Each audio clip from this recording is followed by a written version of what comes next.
Alright guys, welcome. So let's talk Dune Part 2. Some people have seen it, some people have given you their reviews. I unfortunately will not be getting to watch this until Saturday.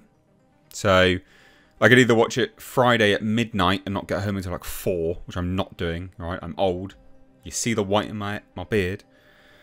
And I just, quite frankly, don't want to ruin my Saturday. Just feeling awful. So I'm going to be watching it Saturday, giving you my review. But some people have seen it. It's looking like it's going to do pretty well in terms of box office. It's looking pretty good. All things considered, not bad. It's projected now to hit $170 million worldwide. So $170 million just domestic would be exceptional. Worldwide, you know, not bad. Not bad. And I think it's word of mouth that will carry this. Now, I don't think this, you know, it's difficult to say, will this be a huge success? You know, do you think it's going to be? Let me know down below. From my side of things, I think this one's a bit of a difficult one to gauge because there's nothing out. We're in a dead patch until Ghostbusters. That movie's coming out, of course. And Godzilla x Kong, The New Empire. But there's not really blockbusters. And this is touted as The Empire Strikes Back. This is touted as, you know, a true visual masterpiece. And I think Denis and Dune, two things, synonymous with quality at this point, at least with one another anyway. So I don't know whether this will save cinema, as it were, but it will definitely do very well. I think it will do enough, I think, to warrant the third one, which is what they are vying for. And this, the age-old tactic has started to happen again, where the new movie starts to come out. They've obviously left it so that there could be a third one. Obviously there can be because there's more books. But they're hedging their bets and saying, well, you know, I'd love to do another one. I'd love to do another one. But it just depends. We'll see how this one does. It's like, yeah, this has been pre-greenlit.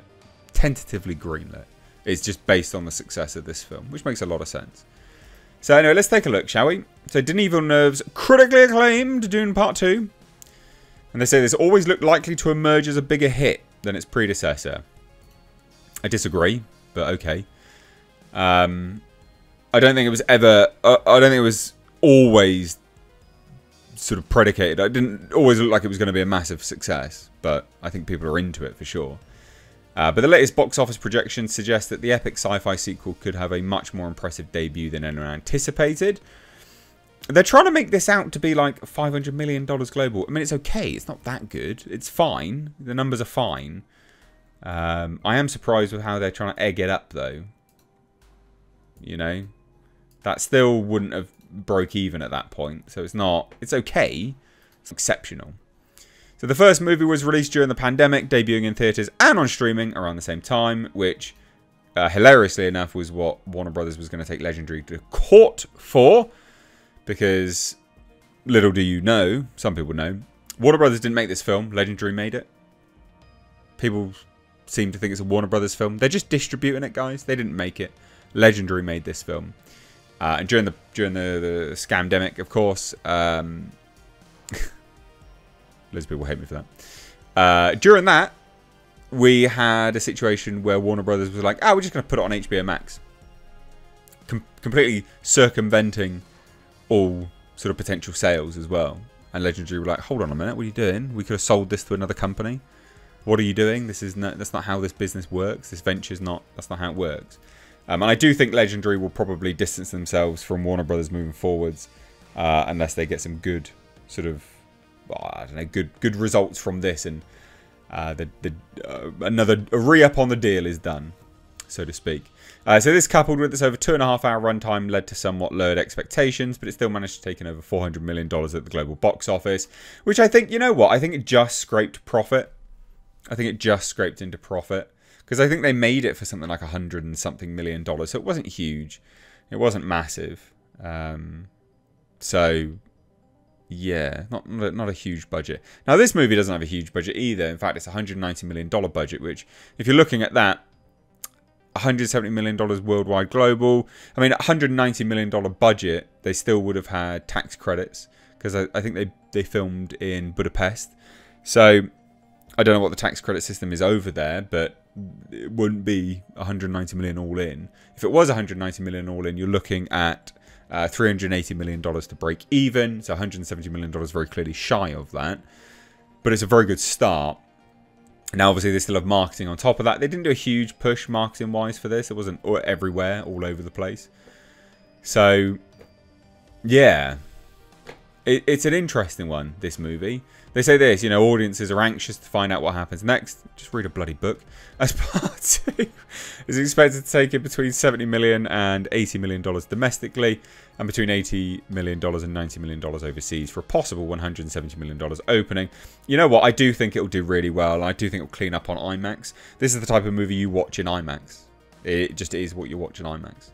So it makes sense. It makes a lot of sense. Now, reported $190 million budget, not counted for marketing costs. This will obviously be an incredible start. I mean, it's a fine start. It does have 97% on Rotten Tomatoes, which is good.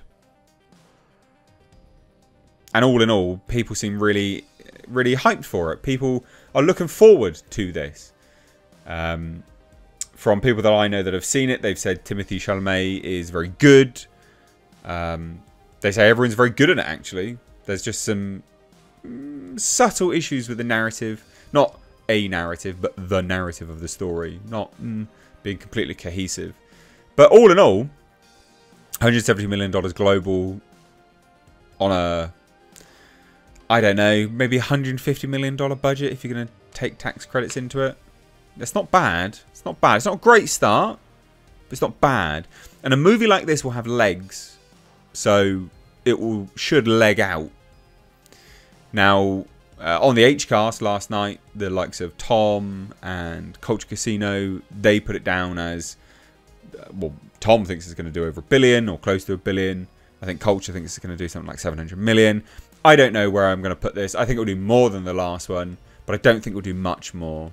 I think it'll do the $500 to $600 million mark. I think it will actually be enough to secure a sequel, though. And also, what you need to factor in is that Warner Brothers on HBO Max does have that Dune series. So this was about the Bene Gesserit, the sisterhood. So I think that will perpetuate sort of the popularity of this high-concept sci-fi. Obviously based on geopolitical issues in the world. But there you go. Not much else to say on this. I think this is good. I think it's good from all angles, right? Theatres need this. Theatres are dying right now. They need this. They need a boost in their business and their profits. I also do think theatres need to be smarter and show older films, but I digress.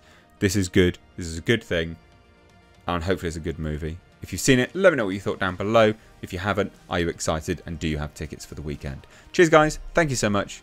Take care. Bye-bye now.